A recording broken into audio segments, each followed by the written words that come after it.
Caríssimos fiéis, o Evangelho nos narra nesse domingo a parábola do feitor infiel que, antevendo sua demissão, começa a defraudar o patrão para garantir o próprio futuro. Surpreendentemente, Nosso Senhor elogia a atitude do feitor. E é claro, não por sua desonestidade, mas pela prudência que o fez agir de forma a garantir a sua subsistência. E o Senhor elogiou o administrador desonesto, porque ele agiu com esperteza. Santo Agostinho, comentando essa passagem, escreve: o feitor prestes a ser demitido é louvado pelo Senhor porque estava provendo o próprio futuro. Não devemos, porém, procurar imitá-lo em tudo, cometendo fraude contra nosso Senhor, para da mesma fraude distribuirmos esmolas. Por isso que nosso Senhor diz: os filhos deste mundo são mais espertos em seus negócios do que os filhos da luz. E assim nosso Senhor divide a humanidade em duas facções, uma que põe as suas aspirações nas riquezas deste mundo perecível, e outra que deposita a sua esperança nos bens eternos.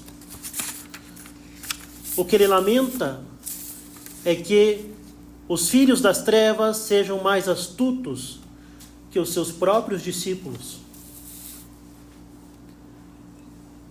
Meus caros, ainda na distinção entre filhos do mundo e filhos da luz, é possível dizer que estes usam das coisas materiais para chegar às celestes. Os filhos da luz usam das coisas materiais para chegar ao céu, enquanto que os filhos do mundo se servem das espirituais para conquistar prosperidade mundana. As palavras de nosso Senhor, no entanto, são claras: granjeai amigos com o dinheiro da iniquidade, para que quando chegar a vossa hora, eles vos recebam nos tabernáculos eternos.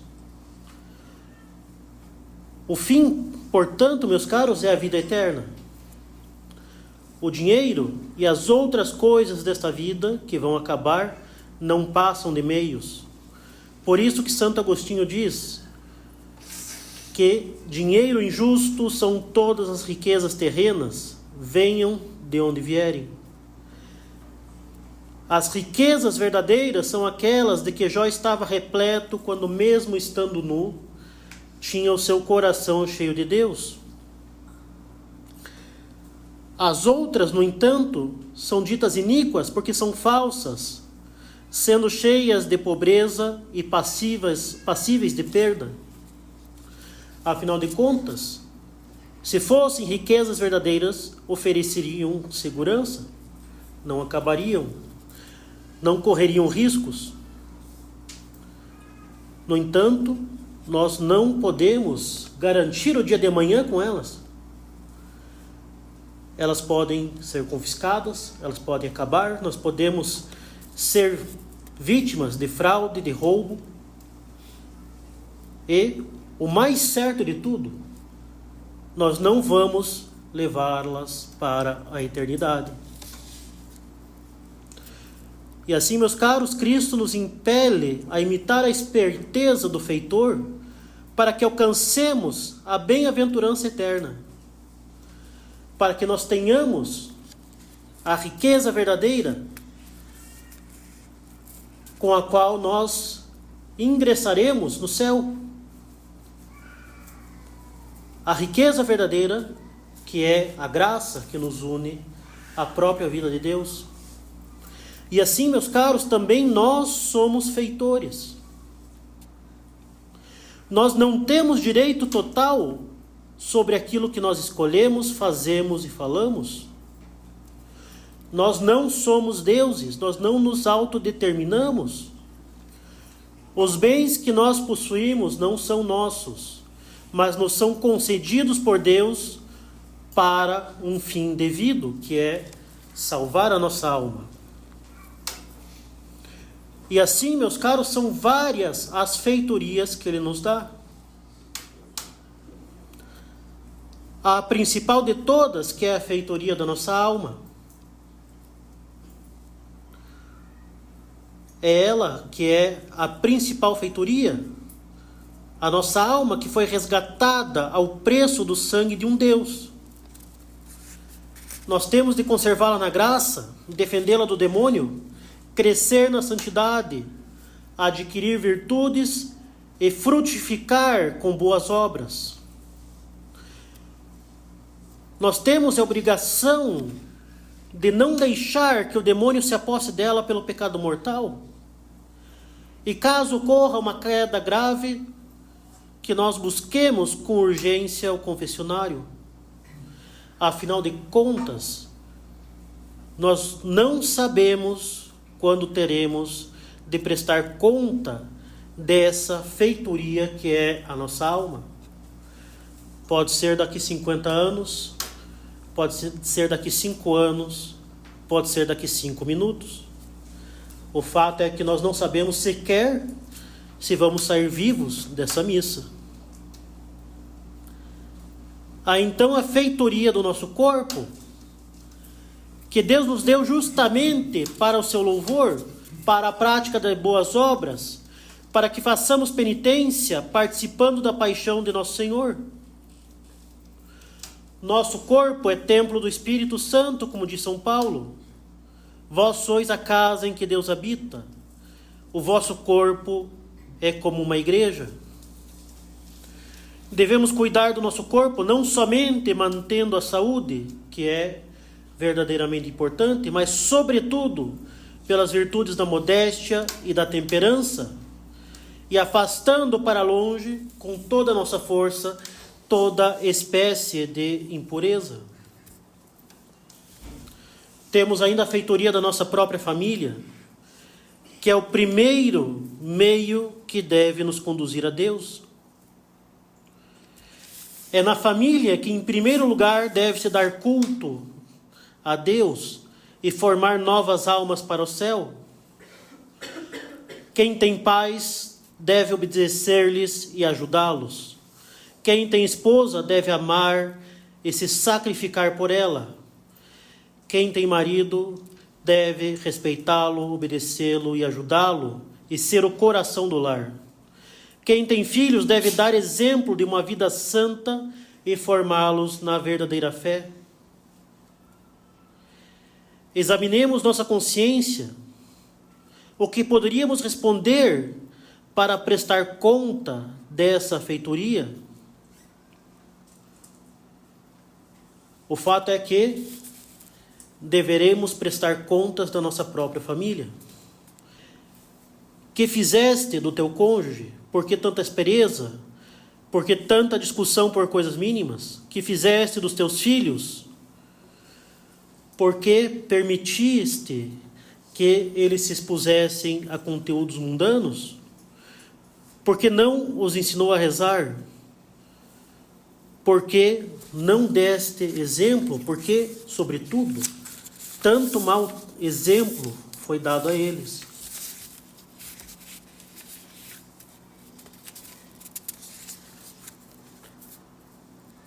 Nós temos, enfim, a feitoria do tempo que nos é dado. São Paulo fala justamente em redimir o nosso tempo, usá-lo com esperteza para preparar o nosso céu. Afinal, como já disse, nós sabemos que podemos morrer a qualquer instante. Nós sabemos que nós não somos eternos e perdemos o tempo que nos foi dado com inutilidades ou até mesmo com pecado. E o pior de tudo, se perdemos a graça, nós nos damos ao luxo de ficar sem ela, correndo o risco de perder o bem mais valioso que é o céu. Nós nos damos ao luxo de, podendo recorrer à confissão, adiá-la por tantos falsos raciocínios.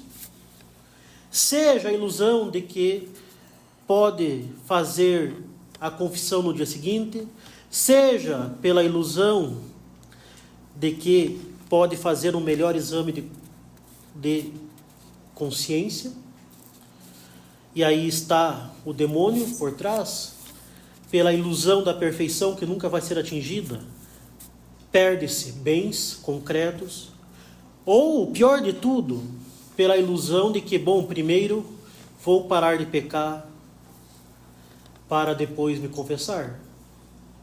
E aí está a mentira do demônio aparecendo por meio de uma heresia, do pelagianismo.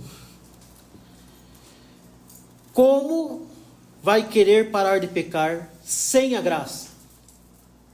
Como vai querer parar de pecar sem a graça, estando em estado de pecado? O primeiro passo para parar de pecar é a confissão, é não estar em estado de pecado.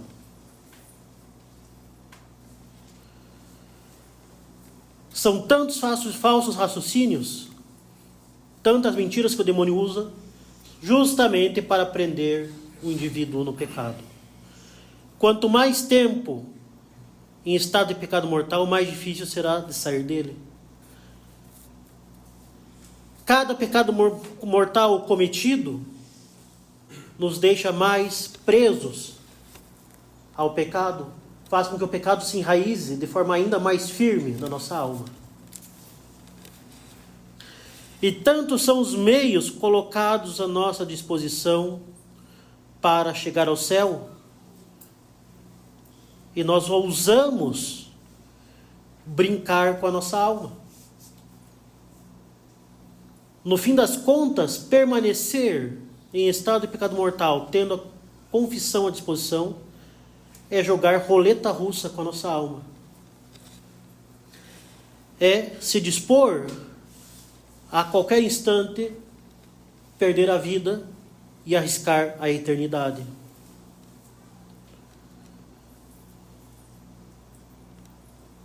Lembremos-nos o quão variados são os meios que Deus nos colocou para chegar ao céu. Cristo se deixou a si mesmo e a sua cruz para nós. Nós temos os sacramentos, temos tantas graças atuais para fazer o bem e evitar o mal. E o que fazemos? Ao invés de mirar o céu, rolamos na imundície do mundo, perdendo o tempo que pode nunca mais voltar.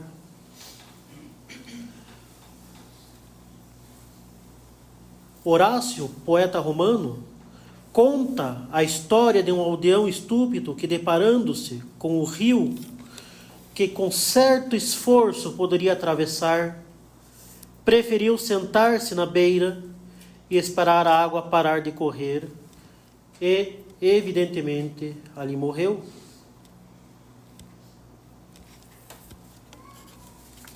E ele conclui: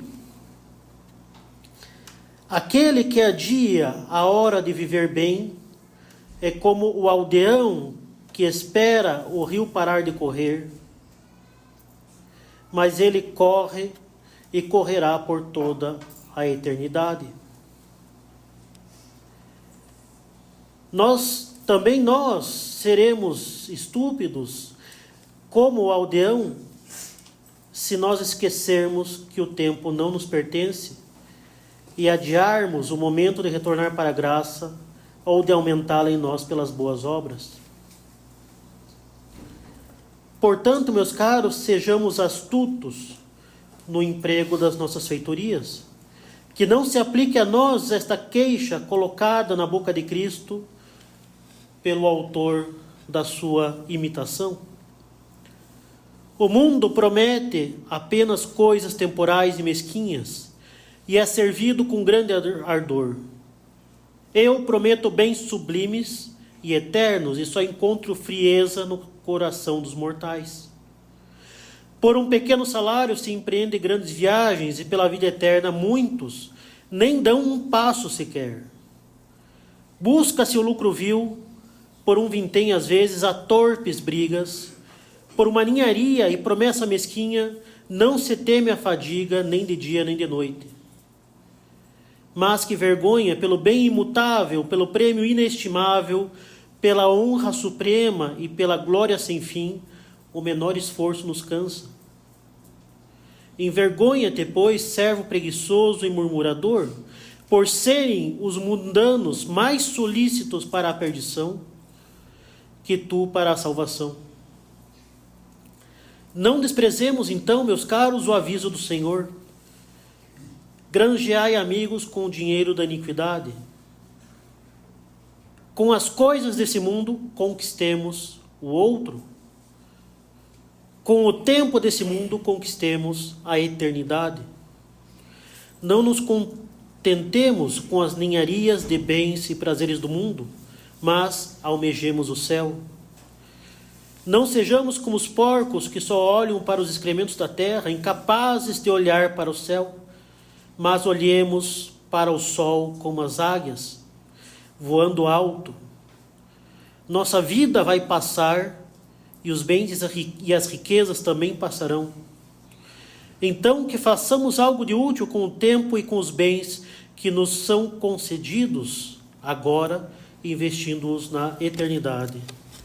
Louvado seja o nosso Senhor Jesus Cristo. Em nome do Pai, do Filho e do Espírito Santo. Amém.